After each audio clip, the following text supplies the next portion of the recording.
le titre du président du Congo était un titre honorifique. C'est-à-dire que le pouvoir revenait au Premier ministre, Lumumba, qui avait gagné les élections parlementaires. Donc c'est lui qui devait former le gouvernement au Congo. C'était le Parti, l'organisation qui avait réussi donc, plus donc, des votes pendant les élections parlementaires. Et c'était Patrice Lumumba, ce n'était pas Kasavubu. Donc le pouvoir au Congo donc, revenait donc, à Patrice Lumumba. Il faut que les gens soient clairs là-dessus parce qu'il y a une tendance chez nous les Congolais à dire que Joseph Kasavubu était le premier président du Congo. Mais ils oublient d'ajouter que c'était un président à titre honorifique, comme le président d'Israël. Ce n'est pas lui qui dirige, ce n'est pas lui qui gouverne, c'est le premier ministre qui gouverne. Donc le président du Congo à l'époque, donc Joseph Kasavubu, n'avait pas la légitimité, n'avait pas la responsabilité de gouverner au Congo en 1960. Je veux que les Congolais soient clairs sur ce point-là. Donc, Joseph Kasavubu n'avait pas le droit de révoquer Patrice Lumumba de son poste de Premier ministre. Ça, c'est vraiment un point fondamental.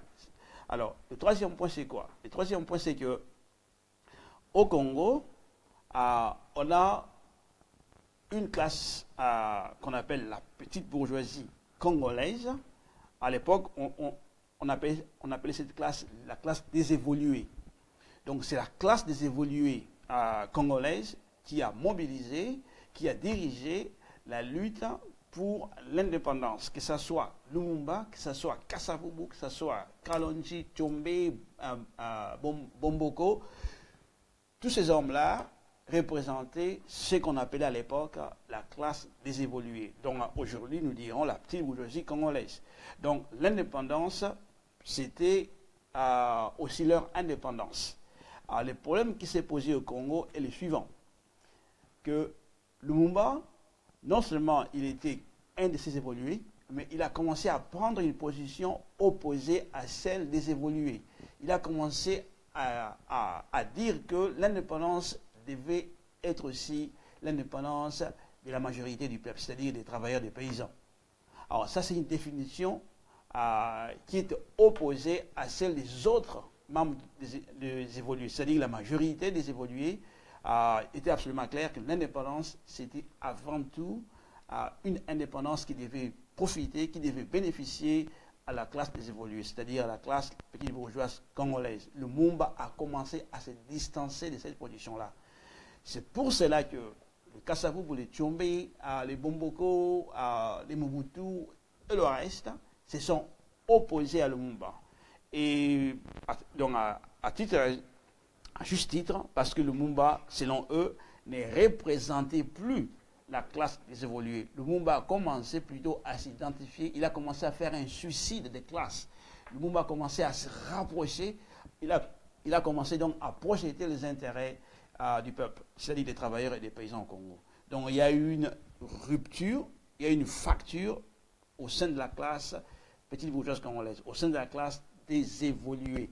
Pour comprendre la décision des Kasavubu, il faut bien comprendre cette fracture-là. C'est-à-dire que la décision des Kasavubu, c'était avant tout une décision pour punir Patrice Lumumba parce qu'il s'était démarqué, il s'était séparé de la classe des évolués.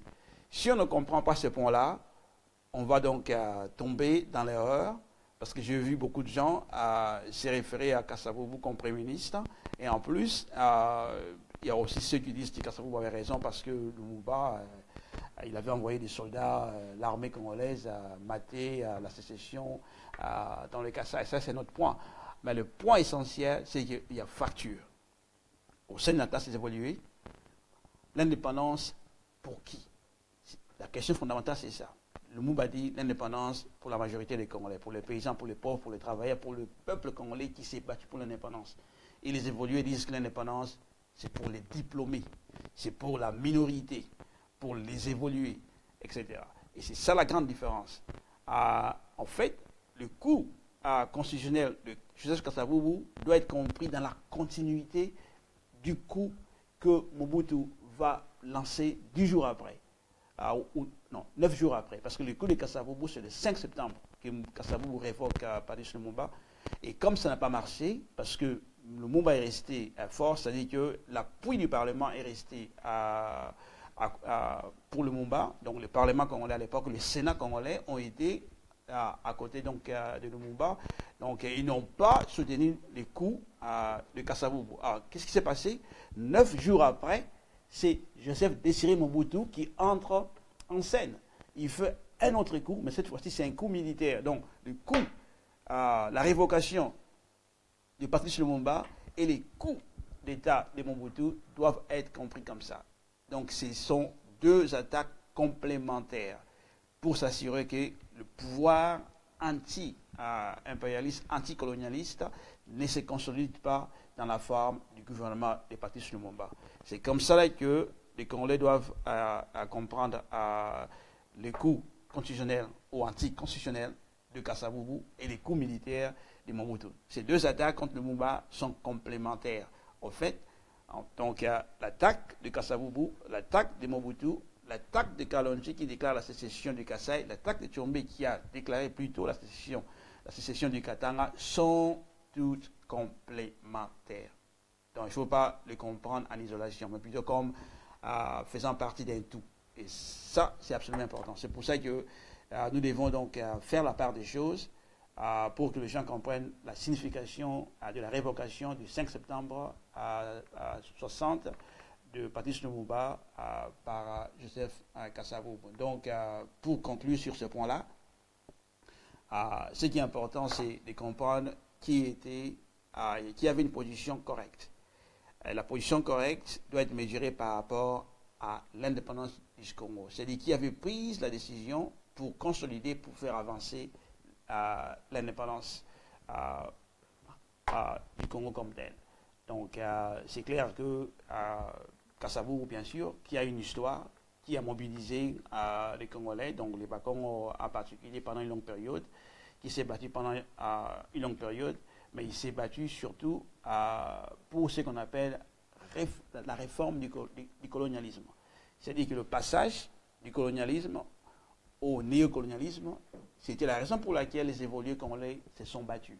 Donc, pour que les colons blancs acceptent de concéder, de donner, de céder l'administration coloniale à un groupe de Congolais qu'on appelait à l'époque le groupe des évolués. C'est ça un peu que les gens doivent comprendre.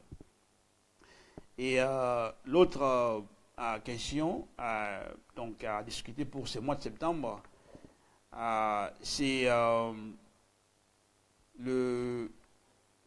est le lien entre la décision de Kasavubu et celle de Joseph Désiré Mobutu de neutraliser Patrice Lumumba et Joseph Kasavubu du 4 septembre et de Mobutu du 14 septembre. Donc, quel est le lien entre donc, la décision de révoquer Patrice Lumumba le 5 septembre, je ne sais pas le 4, là je me trompe, le 5 septembre, et les coups de Mobutu le 14 septembre.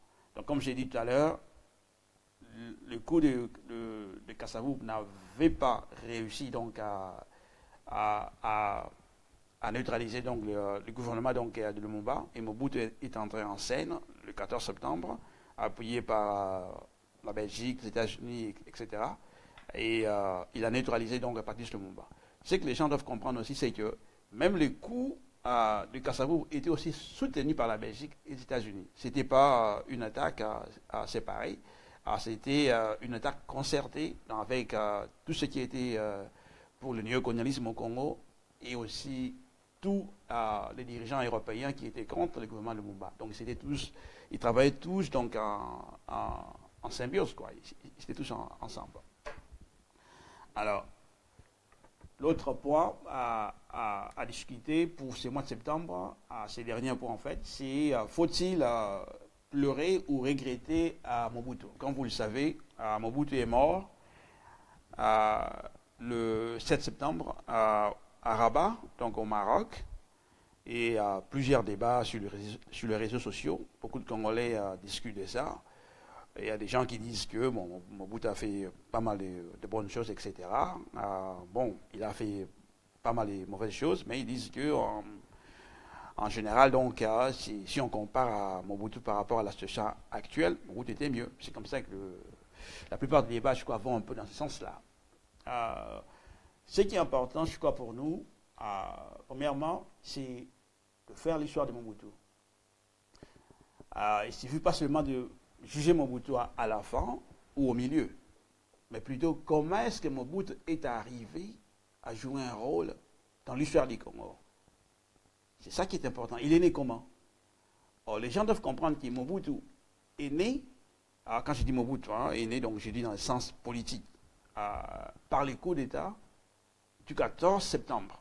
Parce que souvent, dans l'histoire, quand on était à Kinshasa, quand on était des jeunes au Congo, l'histoire n'est parlée que du 24 novembre. En fait, on l'appelait l'homme du 24 novembre en 1965.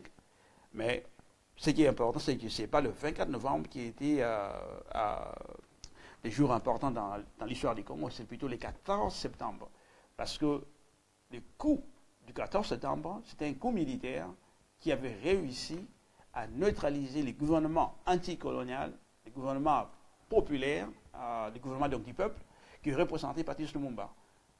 Et c'est ça vraiment qui est important. C'est-à-dire que Mobutu est apparu à un moment décisif dans l'histoire du Congo et dans l'histoire de l'Afrique, je pourrais même dire du monde africain ou de la nation africaine, au moment où le Lumumba avait commencé à gagner le monde africain comme un possible leader qui pouvait mobiliser, galvaniser, accélérer la lutte pour les indépendances de tous les pays africains, au moment où le Lumumba était apparu comme quelqu'un qui pouvait galvaniser et réunir les Africains donc, en général, le coup de Mobutu est arrivé.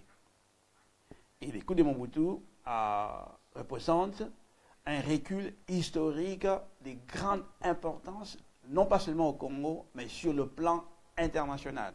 C'est-à-dire que quand le Lumumba était au pouvoir, des gens comme Frantz Fanon, un grand, Frantz Fanon, Félix Moumié, un médecin, qui était aussi le leader du mouvement indépendantiste au Cameroun, il y a pas mal de gens comme ça avaient commencé à converger au Congo, chez nous, pour mettre en place une stratégie pour accélérer la libération et la transformation de l'Afrique. Le Lumumba avait signé un document avec Kwame Nkrumah qui avait uni le Congo et le Ghana comme un seul pays, et la capitale de cette unité allait être à Kinshasa. Donc ils allaient mettre en place une monnaie unique, etc. C'est-à-dire que l'unité africaine, le pouvoir africain était en marche. Donc le coup de Mobutu, ce n'est pas n'importe quel coup d'État. Non seulement c'est le premier coup d'État en Afrique à l'époque, mais c'est les coups d'État les plus stratégiques. C'est les coups d'État financiers appuyés par les États-Unis, le gouvernement belge, donc qui a mis les Congos non seulement, qui a fait reculer les Congos, mais qui a fait reculer toute l'Afrique. C'est le coup d'État de Mobutu qui a jeté la base pour le reste des coups d'État qu'on a vus en Afrique. Donc, juste pour rappeler les gens qui viennent donc de nous rejoindre, donc nous sommes chez Congo Synthèse, vous écoutez donc Information éduquée pour agir et l'étude du programme aujourd'hui, le septembre congolais qui changea l'histoire de l'Afrique. Et ça, c'est absolument donc important.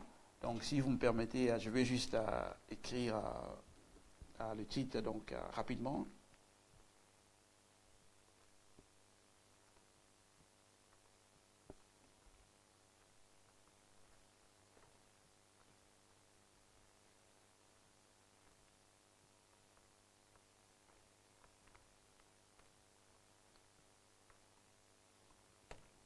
Surtout les jeunes qui nous regardent, il faut qu'ils comprennent que le mois de septembre, c'est pas n'importe quel mois de septembre.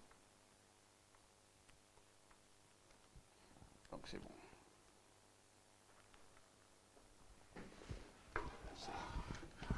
Donc là, donc j'ai parlé sur les coups d'État donc de Mobutu. Si ces coups d'État-là, qui a été la base pour le reste des coups d'État qu'on a vus en Afrique. C'est des coups d'État, donc, non seulement qui a été donc la base pour le reste des attaques qu'on a vues à travers l'Afrique, mais c'est ces coups d'État-là à préparer les traîtres qu'on connaît aujourd'hui, les Museveni, les Kagame, tous ces gens-là. Les coups d'État originaux, les coups d'État qui a fait pleurer l'Afrique, les coups d'État qui a mis frein à notre développement nationaliste de l'époque, c'est les coups d'État de Joseph Désiré Mobutu. Il faut que les Congolais comprennent ça. Et qu'en 1960, ce n'était pas n'importe quelle époque. C'était une époque décisive. Nous étions au tournant de l'histoire, quand le continent africain a commencé à se réveiller, quand le peuple noir a commencé à croire donc à lui-même, quand le pouvoir donc colonial a été donc bousculé d'une façon qui a donc surpris donc les Européens, parce que le Belge, chez nous, ils pensaient qu'ils allaient rester au Congo pour l'éternité. En fait, ils avaient mis un plan pour dire que le Congo allait être indépendant dans quelque chose de 30 ans. Alors qu'avec la création donc, du mouvement nationaliste congolais dirigé par le Patrice Lumumba, le Congo a été bousculé et la lutte pour la libération africaine a commencé à s'accélérer. Donc, juste pour être bref, tout ce que nous aimerons dire aux gens qui nous écoutent, c'est qu'il faut apprécier Mobutu, premièrement, par le rôle qu'il a joué, non seulement dans l'assassinat de Patrice Lumumba, mais plutôt dans l'attaque qui a mis frein. C'est une attaque militaire qui a mis frein au développement du Congo. Pas seulement au développement politique, parce que Lumumba avait des pouvoirs politiques, mais il n'a même pas eu le temps d'appliquer son programme. Et d'après ce que nous comprenons aujourd'hui, son programme, c'était un programme pour le développement du Congo, pour le développement de l'Afrique. Comme il a dit lui-même, qu'il ne pouvait pas vendre le Congo, et que les Congolais devaient être le premier bénéficiaire des richesses du Congo. Aujourd'hui, vous parlez aux Congolais, c'est quoi leur demande? Ils disent qu'ils veulent que les Congolais soient les premiers bénéficiaires des richesses du Congo. Mais c'est Lumumba qui a dit ça le premier. Et Lumumba voulait donc passer de la parole aux actes. Et c'est pour ça que les Américains, le Belge, les Britanniques, tout ça, ils ont fait une course contre la montre pour se débarrasser de Lumumba. Et qui a joué ce rôle de traître? Mobutu a joué ce rôle-là. Alors je veux que les gens comprennent ce que je suis en train de dire. Il y a eu une rupture au sein de la classe des évolués. Mobutu n'était pas seul. C'était une décision de groupe, une décision collective, une décision de classe. C'est-à-dire que la petite bourgeoisie congolaise a pris position contre l'indépendance du Congo, contre le leadership de Patrice Lumumba. Donc ce n'est pas seulement Mobutu. C'est ces groupes dont Mobutu représentait, Kasavubu représentait, Bomboko représentait, Tshombe représentait, Kalonji représentait, juste pour ne citer que les plus connus, juste pour citer les représentants les plus connus de ces groupes. Il y en a d'autres, les Nindaka, etc. Mais ce sont ces 5-là, je crois, qui ont joué un rôle crucial. C'est comme ça qu'il faut apprécier Mobutu. Ce que Mobutu a fait dans ses 32 ans au pouvoir doit aussi être jugé. Mais c'est que, on peut aussi dire, c'est que pendant le temps que Mobutu était au pouvoir, c'était ce qu'on appelait la période de la guerre froide. Et pendant cette période-là, il y a des choses que Mobutu ne pouvait pas faire. Il fallait maintenir un minimum d'administration, il fallait maintenir un minimum de stabilité. Selon la logique américaine, il fallait tout faire pour empêcher que la révolution se développe, pour que la révolution triomphe au Congo. Et dans ces cadres-là, il faut comprendre la stabilité que Mobutu a donnée au Congo. C'était avant tout une stabilité pour empêcher la révolution à se développer au Congo. Le rôle de Mobutu, c'était quoi? C'était de mettre le peuple dehors, c'était d'exclure le peuple congolais à l'époque du processus de la révolution. C'était ça donc le rôle historique de Mobutu et du reste donc, des membres de cette classe-là. Exclure notre peuple des processus révolutionnaires. Et ils ont réussi à le faire par la victoire militaire qu'ils ont eue non seulement en écrasant le gouvernement de Lumumba, mais aussi plus tard les mouvements insurrectionnels, parce que les Congolais maintenant ils parlent de quoi? Ils parlent du soulèvement populaire. Mais ils ne disent pas qu'il y a eu déjà au Congo un soulèvement populaire. avec Moulele dans les années 60, donc 63 à 65, et que le rôle de Mobutu, c'est aussi ça, écraser l'insurrection populaire au Congo. Et Mobutu a réussi à le faire. Quand Mobutu dit qu'il a pacifié le Congo, qu'est-ce que ça veut dire? Ça veut dire que Mobutu a dirigé la lutte contre le meilleur fils et filles du Congo, contre ceux qui ont osé continuer le travail de Lumumba, contre ceux qui ont osé continuer le travail de Kimbangu. Donc, lutter pour la véritable indépendance du Congo. Et c'est comme ça aussi qu'il faut apprécier Mobutu, parce que c'est pour ça que je suis en train de dire que Mobutu a joué un rôle décisif dans les reculs de la lutte, dans les reculs du processus révolutionnaire au Congo. Aujourd'hui, nous sommes dans cette situation-là parce que Mobutu ne nous a pas laissé une armée suffisamment forte pour empêcher que les opportunistes comme Kagame et Museveni viennent au Congo. Parce que le rôle de Mobutu, c'était d'exclure le peuple congolais du processus révolutionnaire, c'est-à-dire du processus de se prendre en charge. Et c'est comme ça qu'il faut apprécier Mobutu. On peut dire des choses comme il a changé de nom chrétien chez nous, il a réinstauré donc les noms africains, etc. C'est des bonnes choses, etc. Mais ce qui est important, c'est des actes décisifs, au moment décisif, que ce que Mobutu a fait. Est-ce qu'il était sur le correct côté ou il était du mauvais côté? Il était du bon côté ou pas? Donc, c'est un peu ça, quoi. Donc, ce qui compte pour nous dans l'histoire, c'est de quel côté on est. Est-ce qu'on est du bon côté ou on est du mauvais côté? Pour être du bon côté, il faut être avec la révolution. Il faut être avec le paysan, il faut être avec les travailleurs, il faut être avec la majorité, il faut être avec la lutte de résistance, il faut être avec la révolution. Vous voyez, si on est du côté des impérialistes, donc on est du mauvais côté.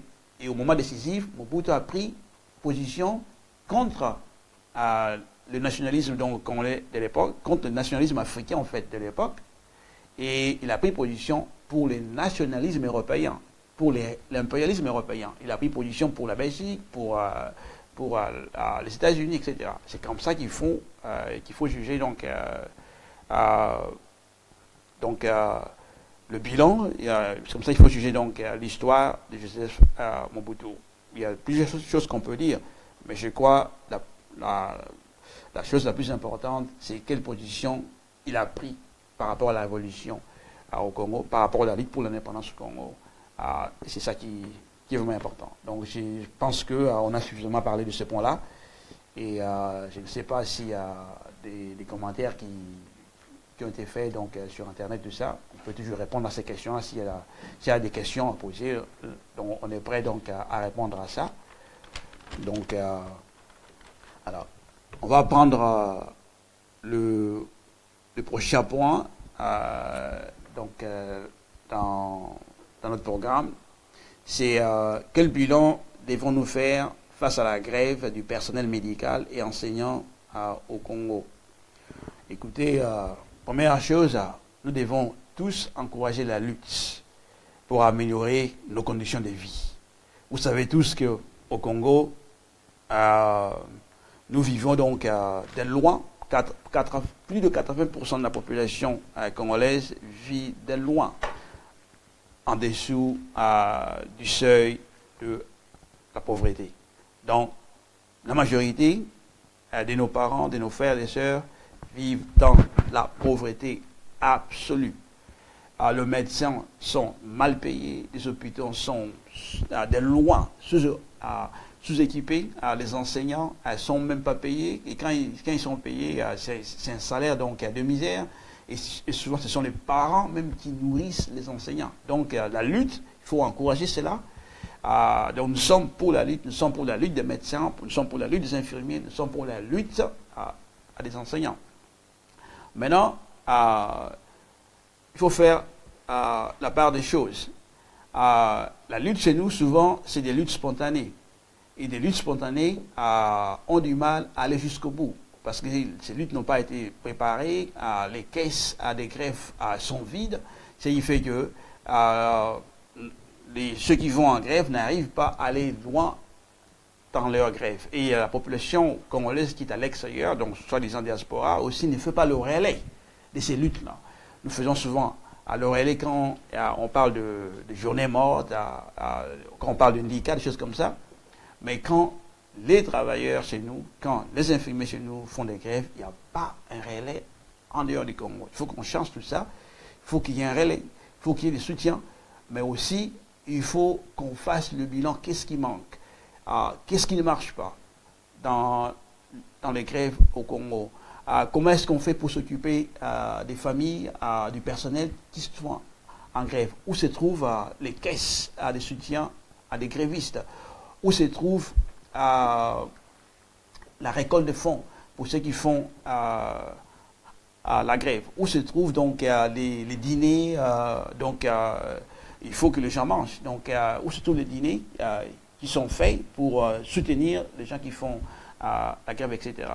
Donc, il y a tout ça qui manque. Je sais que le médecin ont repris, mais les infirmiers veulent continuer donc la grève. Mais il y a des limites qui sont donc claires. Surtout, ces limites-là sont causées par la pauvreté donc matérielle des gens qui ont organisé la grève. Et aussi, la population tout entière n'est pas mobilisée. Parce que quand il y a la grève, ce n'est pas seulement le médecin, les infirmiers, les enseignants qui vont en profiter. Un personnel bien payé, c'est un personnel qui va être performant. Donc il faut aussi mobiliser toute la population congolaise pour que la grève soit bien soutenue. Donc il y a du travail énorme à faire pour qu'on arrive à faire des grèves qui vont non seulement mobiliser toute la population, mais aussi des grèves qui vont accroître la pression sur ces gouvernements illégitimes, sur les gouvernements d'occupation qui se trouvent chez nous. Donc il faut absolument qu'on change cette approche. Donc nous sommes ouverts donc, à des propositions. En fait, nous allons aussi faire des propositions, etc. Mais nous devons soutenir massivement toutes ces luttes-là donc, chez nous, pour que ces luttes-là aboutissent, triomphent, pour affaiblir le gouvernement en place, pour forcer ce gouvernement-là à faire des concessions. Souvenez-vous, donc rappelez-vous que les richesses que les gens de la PPRD ont accumulées, c'est notre richesse, c'est nos fortunes, c'est notre argent. Donc il faut qu'on arrache non seulement les droits, mais il faut aussi qu'on arrache les ressources matérielles, c'est-à-dire l'argent qu'ils ont volé, pour que ces ressources-là soient utilisées par nos enseignants, par nos médecins, par nos infirmiers. Donc les grèves, ce n'est pas seulement l'augmentation des salaires, mais c'est aussi avoir accès aux ressources que nous avons produites collectivement. Il faut que les gens soient clairs. Hein. C'est nous qui produisons les richesses au Congo. Ce sont les travailleurs, ce sont les paysans. Les gens qui sont au pouvoir sont des parasites, sont des bénéficiaires de ces richesses qui n'ont pas créé. Les richesses ne se créent pas dans les bureaux de la PPRD. Les richesses se créent dans le champ, par le travail des paysans, dans les mines, par le travail des mineurs, donc dans les mines, etc., par le menuisier, les maçons, etc. Donc il faut que les gens soient clairs. On se bat pour avoir accès à notre richesse. On ne se bat pas pour quémander. On ne se bat pas pour que quelqu'un nous donne par pitié à de l'argent. Non. On se bat pour avoir accès à ce qui nous revient. Parce que c'est nous, le peuple, ce sont nous qui avons donc produit donc, ces richesses-là. Donc on va prendre la prochaine donc, question. C'est quelles leçons devons-nous tirer où en sommes-nous avec la coulée des boues survenue le 16 août sur les bords du lac Kivu? Donc, rappelez-vous, il y a eu ces glissements de terrain dans l'Ituri, donc sur les bords du lac Kivu. Le camp Tara, le camp des pêcheurs, a été en grande partie englouti par ces glissements de terrain-là. Et nous disons que ces glissements de terrain ne doivent pas être compris, premièrement, comme un phénomène naturel, dans le sens que le manque de construction donc, des maisons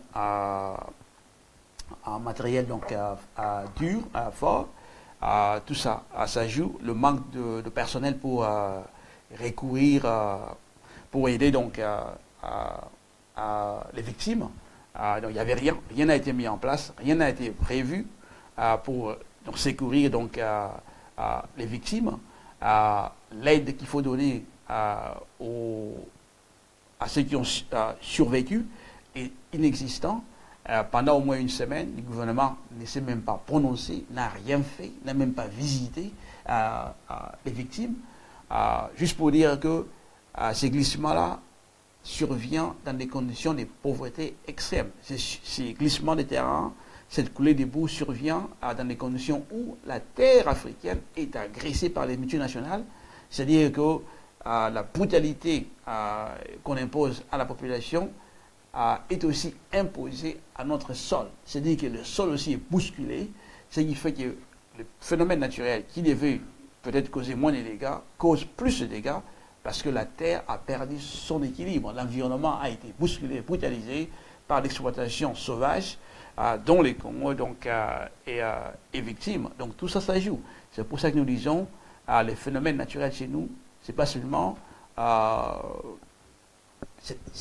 ne peut pas être compris en dehors donc, de l'exploitation brutale dont est victime le Congo et l'Afrique donc en général, parce que les gens qui sont en place n'investissent pas, ne construisent pas, et l'argent dont nous avons besoin pour développer notre pays, cet argent-là se trouve ailleurs. Cet argent se trouve dans les banques. Cet argent-là, donc ces ressources-là sont transférées donc dans les territoires des pays donc impérialistes, etc. C'est pour cela qu'il faut comprendre les glissements dans son contexte international. Donc ce n'est pas juste un phénomène naturel, c'est avant tout un phénomène économique, un phénomène politique, un phénomène donc impérialiste. C'est comme ça qu'il faut comprendre à cela. Donc c'est pour cela que nous devons nous organiser, nous-mêmes, pour que nous puissions organiser des secours. Ce qui fait que nous qui sommes à l'extérieur, nous ne devons pas seulement faire le relais de ce que les partis politiques font, mais aussi nous devons aussi nous-mêmes prendre le devant, intervenir, donc être en solidarité avec notre population. Mais ceci nécessite qu'on mette des organisations différentes, des organisations qui vont donc dépasser, qui vont donc pousser les Congolais à agir, à ne plus être des spectateurs comme nous le sommes maintenant. Alors, les gens meurent et il n'y a pas une solidarité collective congolaise ou africaine. Ça n'existe pas. Il faut la créer. Donc nous allons faire des propositions donc, les semaines à venir dans ce domaine-là aussi. Et le prochain point, donc c'est, vous savez tous, docteur Mukwege a été en France. Donc, quelle leçon devons-nous tirer des discours prononcés par docteur Denis Mukwege? Donc, nous devons, première chose, enfin, pour commencer, nous devons reconnaître le grand travail, le travail donc énorme et noble accompli par docteur Mukwege. Je ne connais pas des Congolais qui n'ont pas d'appréciation, qui n'ont pas donc, comment dire, d'estime profonde vis-à-vis du docteur Denis Mukwege. Donc, il représente le meilleur d'entre nous. Il apporte beaucoup de crédibilité donc, aux Congolais, surtout aux intellectuels congolais, parce que vous savez tous, les intellos congolais, en grande partie, sont discrédités. En fait, ce discrédit n'a pas commencé maintenant. Quand Mobutu a fait son coup d'État, du 14 septembre 60, qu'est-ce qu'il a fait? Il a créé ce qu'on appelle les collèges des commissaires.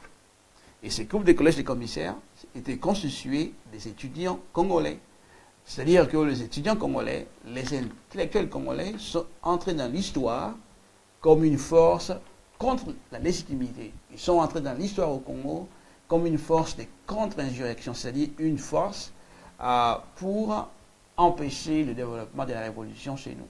C'est-à-dire qu'ils sont entrés dans l'histoire comme une force de collaboration, une force néocoloniale. C'est comme ça que les étudiants sont entrés dans l'histoire au Congo, donc par l'appui du coup d'État de Mobutu. Donc ils ont gouverné avec Mobutu. C'est là où on trouve Marcel Yao, Etienne Tshisekedi, Bomboko, tous ceux qui avaient d'intellectuels qui étaient contre le mouvement indépendantiste de Lumumba. On les a retrouvés dans ces groupes-là, les collèges des commissaires. Donc, c'est pour ça que je disais que le docteur Denis Mukwege, il me semble qu'il représente une autre tendance, la tendance qui est proche du peuple, qui veut résoudre les problèmes du peuple, et qui veut travailler pour un Congo démocratique, pour un Congo indépendantiste. Bon, donc je voulais juste faire ce point-là. Dr Mukwege aussi est intéressant parce que contrairement au grand nombre de médecins congolais, il n'a pas quitté le Congo, il est resté au Congo. Il n'a pas choisi d'aller en Afrique du Sud ou en Europe pour avoir une carrière professionnelle.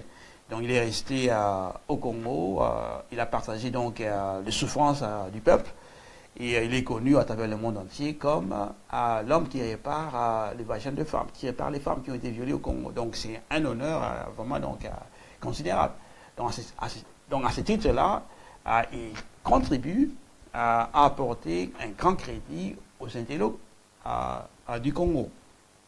Alors, un autre point aussi, c'est que faire son boulot, aimer son boulot n'est pas suffisant. C'est aussi ça qu'on peut dire du docteur Mukwege, parce qu'il y a beaucoup des intellectuels africains en général, ils ne veulent pas s'impliquer aux côtés du peuple.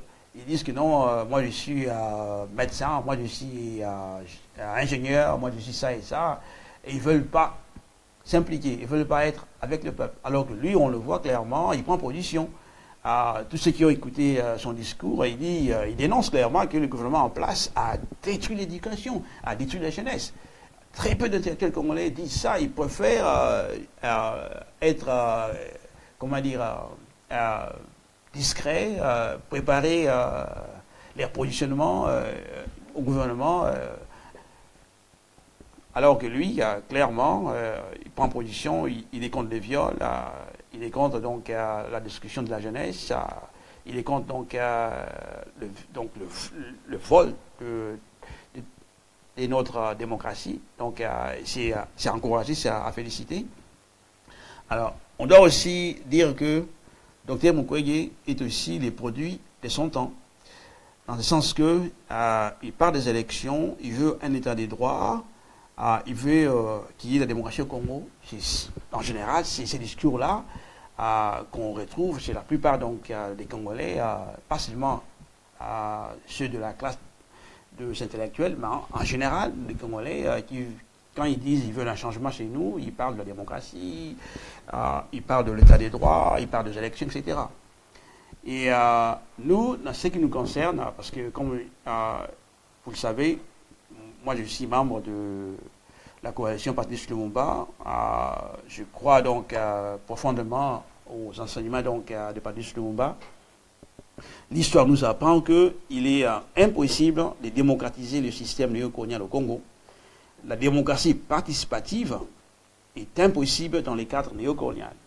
Parce que Dr Mukwege veut qu'au Congo, nous ayons une démocratie participative.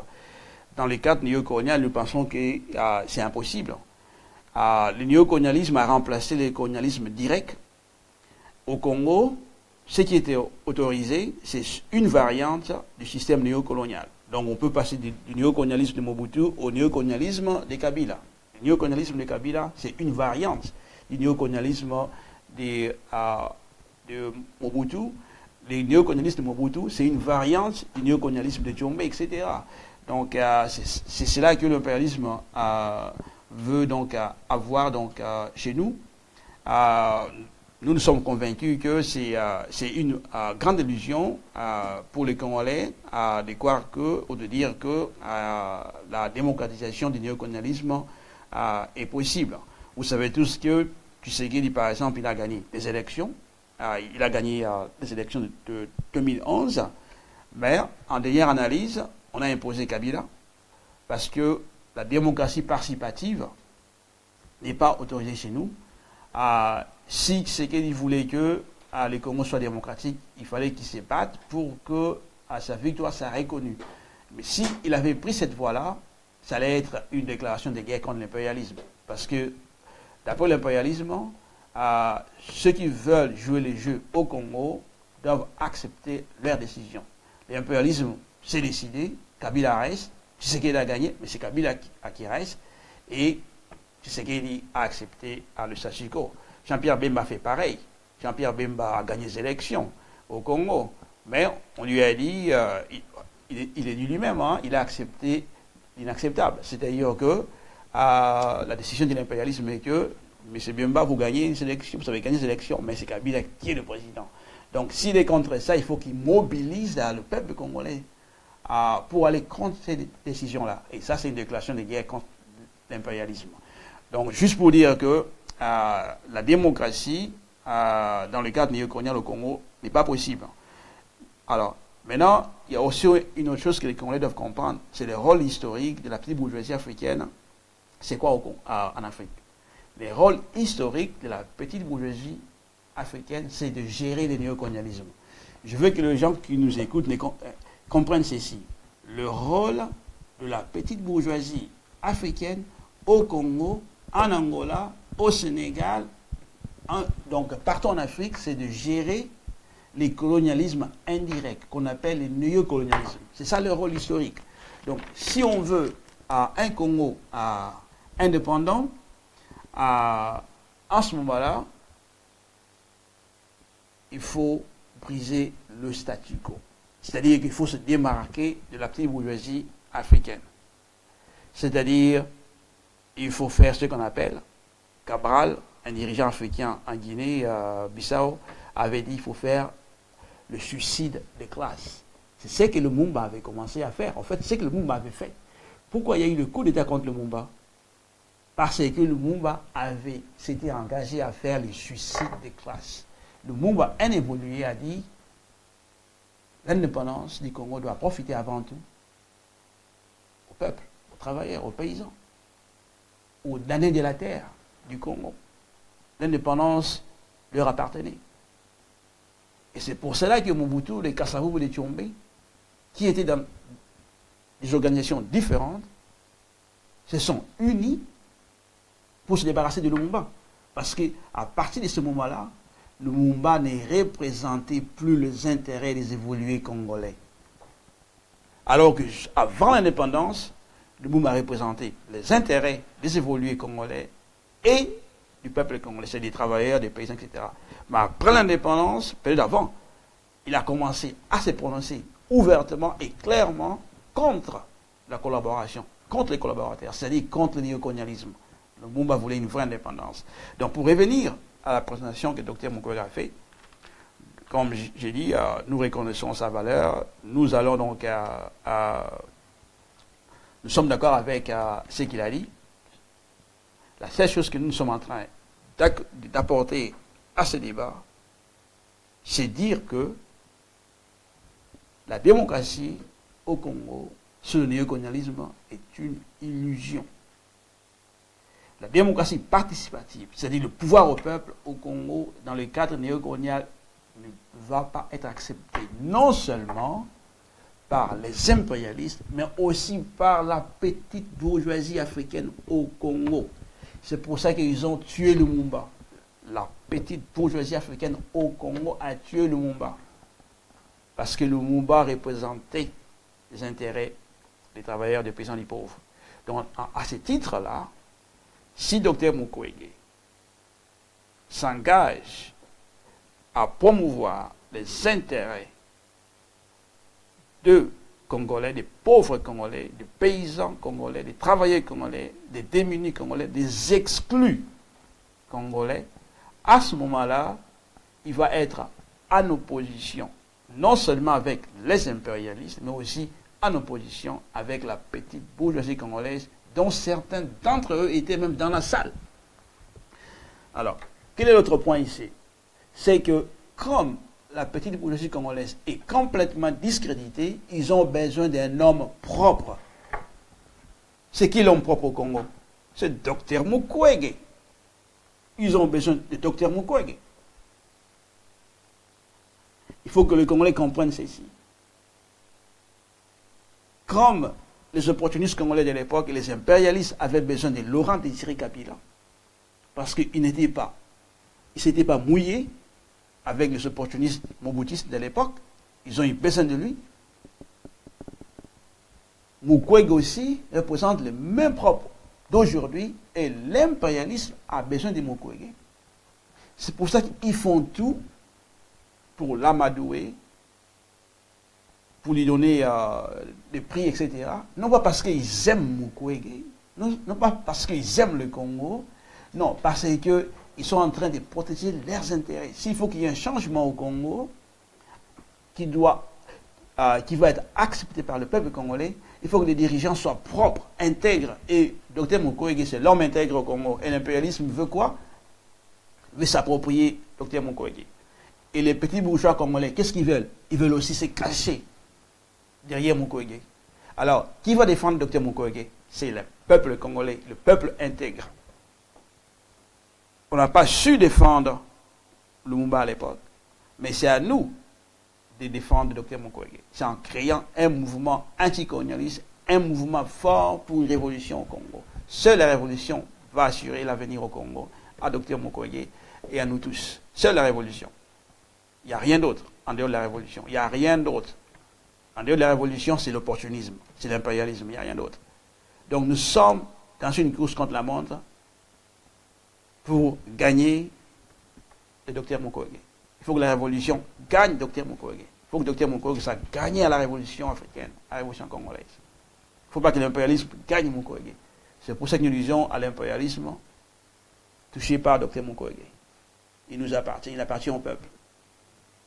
Mais pour que cela soit effectif, nous devons nous organiser, nous mobiliser pour prouver exactement que nous avons la capacité de protéger non seulement Mukwege, mais de protéger tous les fils et toutes les filles du Congo qui veulent mettre leur talent, leur professionnalisme au service du peuple.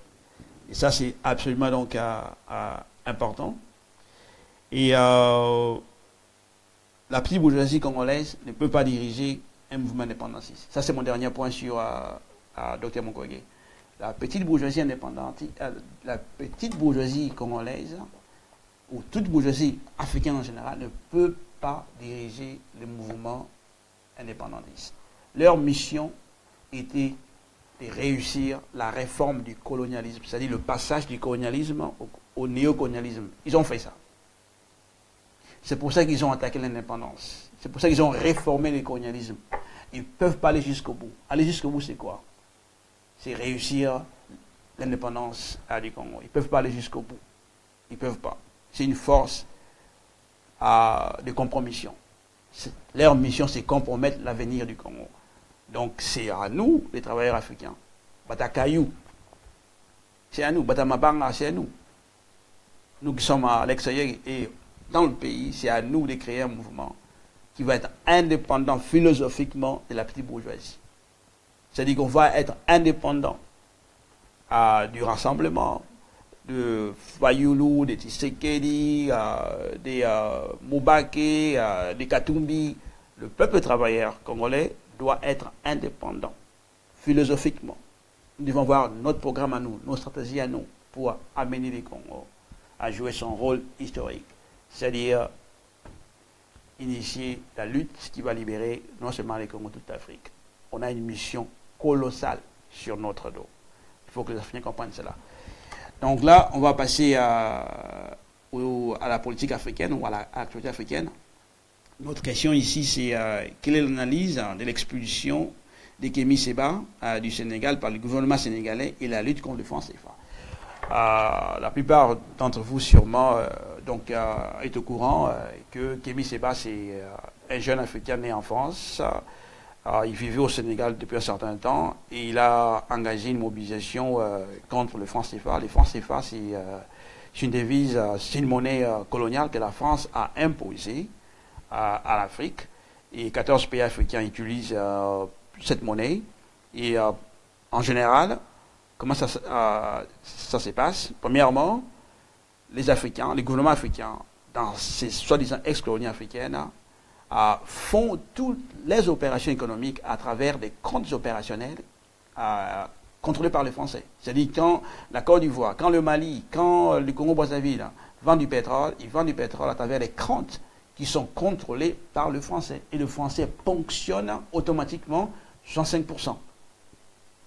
Et après les 65% que les Français ont pris, ils prennent en plus 20% à titre des commissions. Et il reste 15% qui donnent au gouvernement africain, Gabon, etc.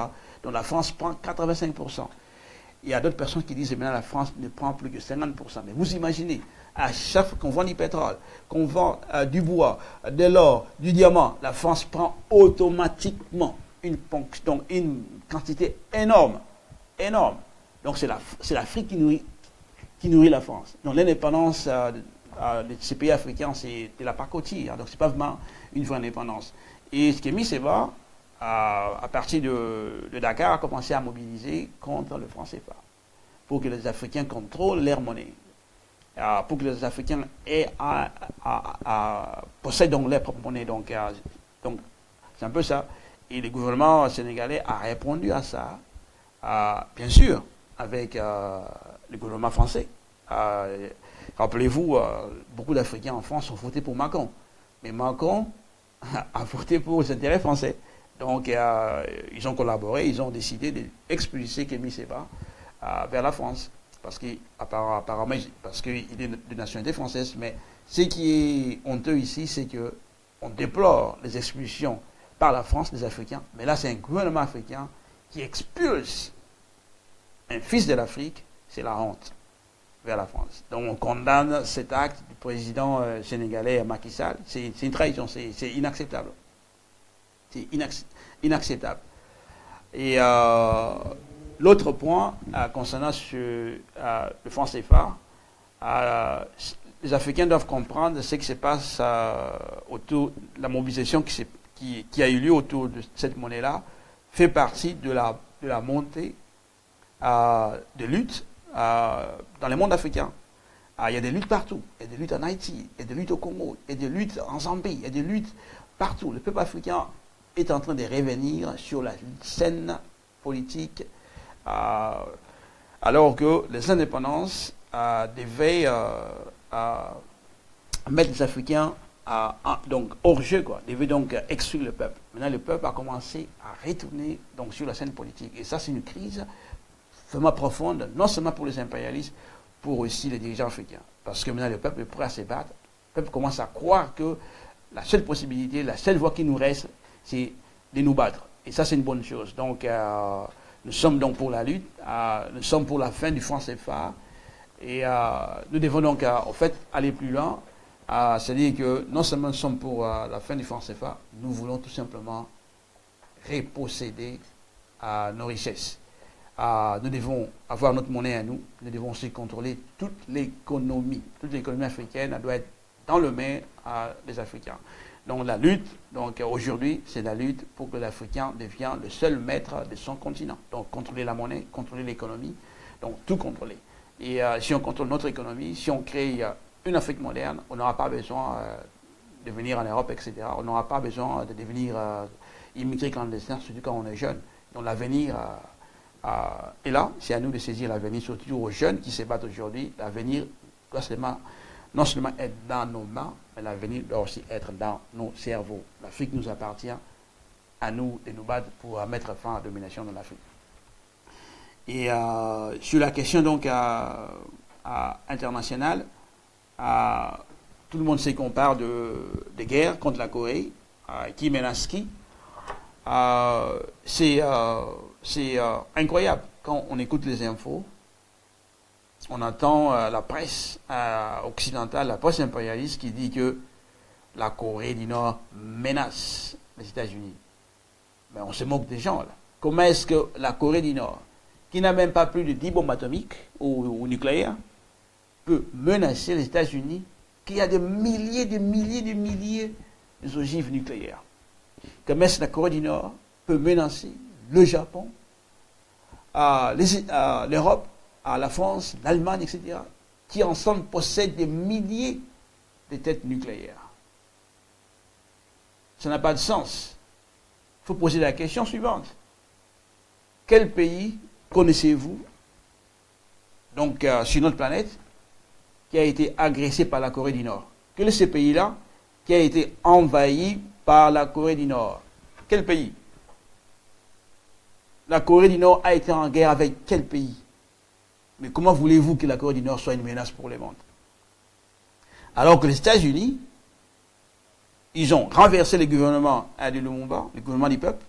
Ils nous ont imposé Laurent Désiré Kabila et après Joseph Kabila, qui est là pour faire la guerre contre le peuple congolais. Ils ont imposé, ils ont formé et imposé Kagame au Rwanda, etc. Ils ont tué Kadhafi. Ils font la guerre en Afghanistan, où ils tirent sur tout ce qui bouge. Même le mariage, ils sont ciblés et attaqués par les avions de chasse américains. Ils ont attaqué la Syrie. Ils sont en train de déstabiliser le Venezuela. La police américaine fait la guerre contre la population africaine aux États-Unis. On tire sur les Africains, sur les Noirs des États-Unis chaque jour par la police et aucun policier ne va en prison, etc. Ils nous font la guerre avec leur dollarisation de l'économie africaine, comme au Congo, etc. Qui est une menace pour l'humanité. Ce n'est pas la Corée du Nord. Au contraire, les Coréens, tous les peuples qui ont été agressés par l'impérialisme ont le droit de se défendre. Ils ont le droit à l'autodéfense. Donc, on n'a pas, pour nous les Africains, on n'a pas à s'allier aux États-Unis. Nous disons victoire aux opprimés, victoire aux colonisés, victoire à la Corée du Nord. Parce que la défaite des États-Unis est une bonne chose pour tous les opprimés du monde. L'affaiblissement des États-Unis est une bonne chose. En fait, la Corée du Nord a participé à l'élan au développement du mouvement indépendantiste des années 60.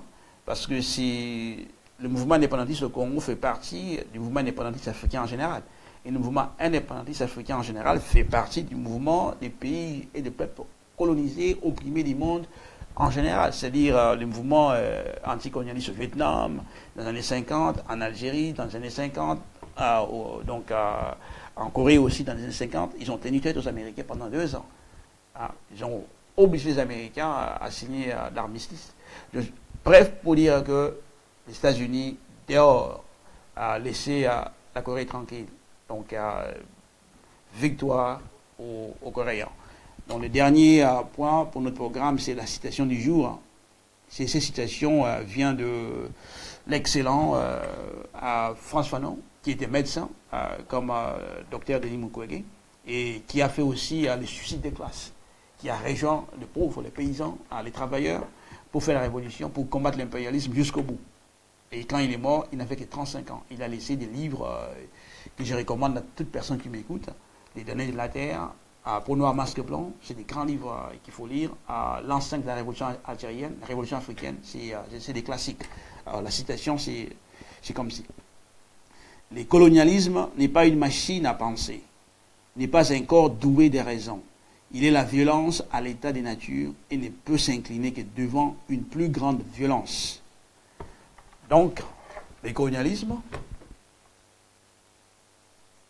pour le vaincre, il faut être plus fort que le colonialisme. C'est-à-dire qu'il ne coûte que la violence. Donc, pour mettre fin à la violence coloniale, il faut déployer une violence plus forte que la violence des colonisateurs. Donc, en bref, chez nous au Congo, pour l'instant, c'est Joseph Kabila, le PPRD, qui a le monopole de la violence. Si on veut mettre fin à la Kabylie, au néocolonialisme au Congo, pour que le peuple congolais développe une violence organisée plus forte que celle de la PPRD, de Joseph Kabila, de Paul Kagame et de Museveni. C'est ça le message de Fanon. Donc, on arrive donc à la fin de notre programme. Je tiens donc à remercier les techniciens de Congo Synthèse pour avoir facilité donc ce programme. Et je vous remercie, vous, les auditeurs et auditrices, qui avez eu le temps de nous écouter, d'être patients tout au long du programme. Donc, je vous remercie et on va se retrouver donc le samedi prochain, donc à la même heure. Merci.